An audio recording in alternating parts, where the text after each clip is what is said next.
I was listening to this talk earlier, and one of the first images that came up was a garden. Not a perfect garden, a real one. You plant something good, and almost immediately the bugs and weeds show up. They don't ask permission. They don't wait for you to be ready. They just appear. And as I listened, it hit me how similar that is to our own lives. You set a goal, you start a new habit, you imagine a better future for yourself. And just like that, the busy bugs and noxious weeds show up too. Some of those enemies are on the outside. People who doubt you, circumstances that drain you, negativity that feels heavy. But what stood out most in this talk was this. Some of the biggest enemies aren't out there. They're in here, inside the mind, inside the heart. The speaker started naming them: indifference, indecision, doubt, worry, pessimism.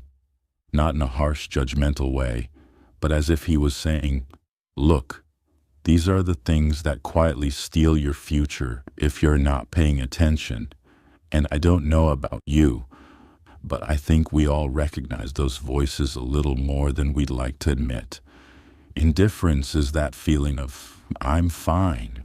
I don't need to push any further. I've done enough, especially after we've done something good. You hit a milestone, you get a win, and suddenly there's a temptation to coast. Rest is important, but he warned about resting too long. Because in that pause, in that I'll get back to it later, the weeds start taking over. It's a quiet kind of danger. You don't feel it at first. Days go by, then weeks, and suddenly the momentum you had isn't there anymore. Then there's indecision, that feeling of living with the door half open. You know a choice needs to be made. You know something in your life is waiting for a yes or a no, but instead it just lingers. And what he said about indecision was simple but sharp.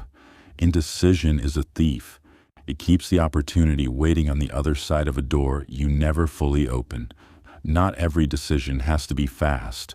Some deserve time, reflection, conversations, but never deciding at all.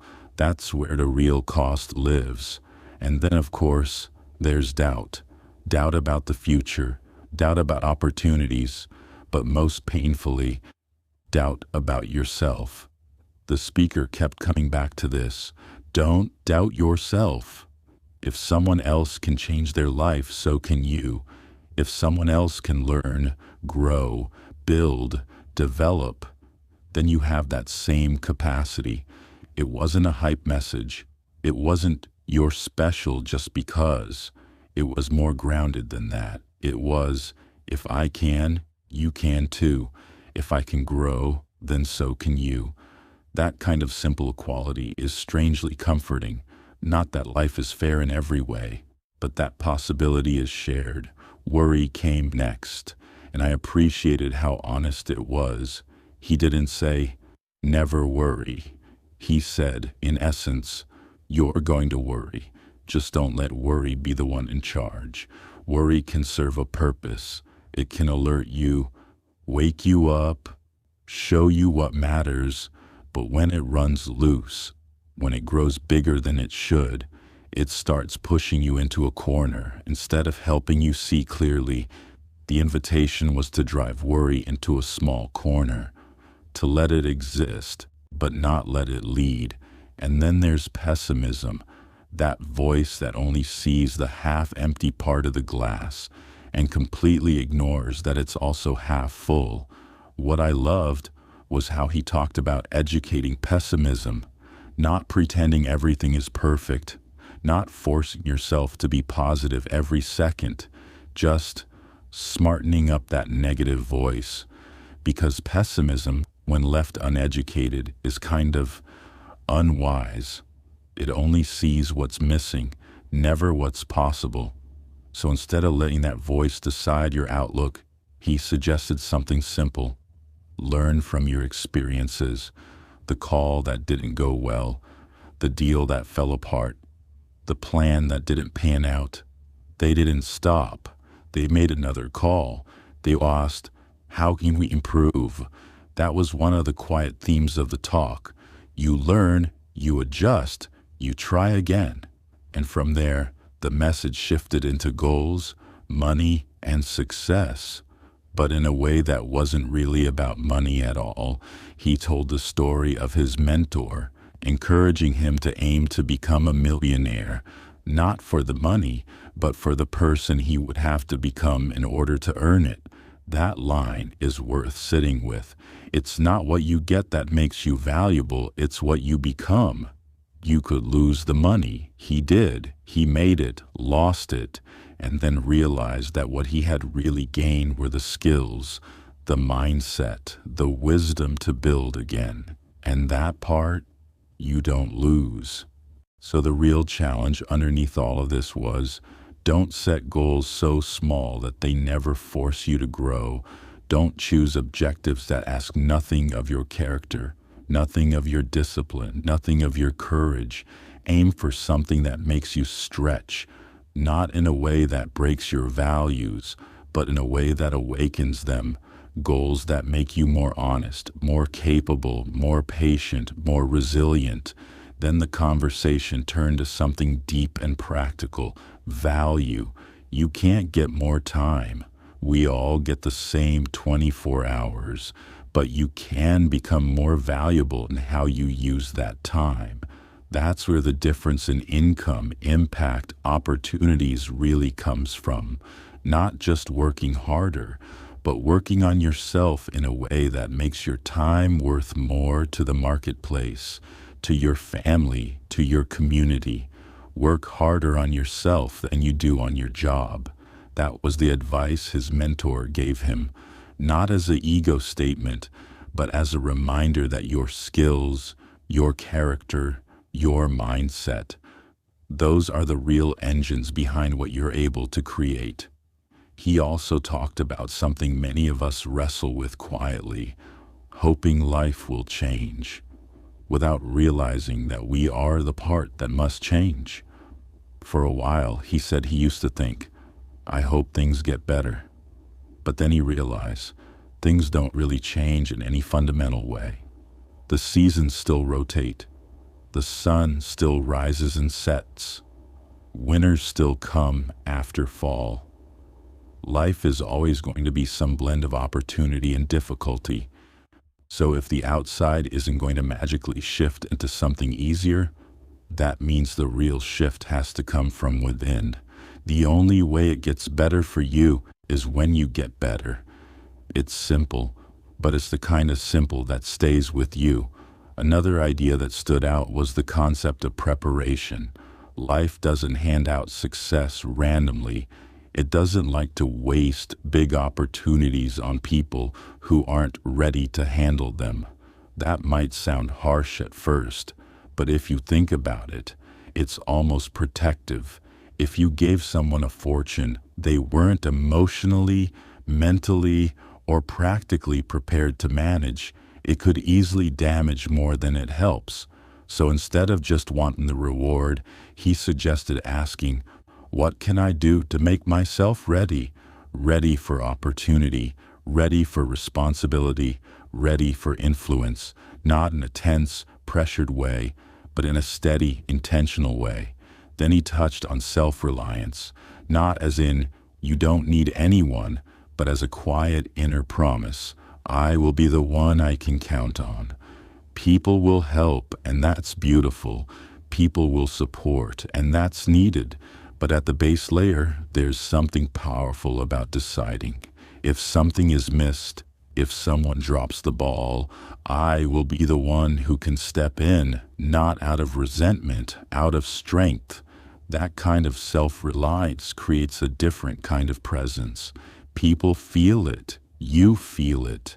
He also spoke about image, not in a shallow, surface-level way, but in terms of how you see yourself and how others see you.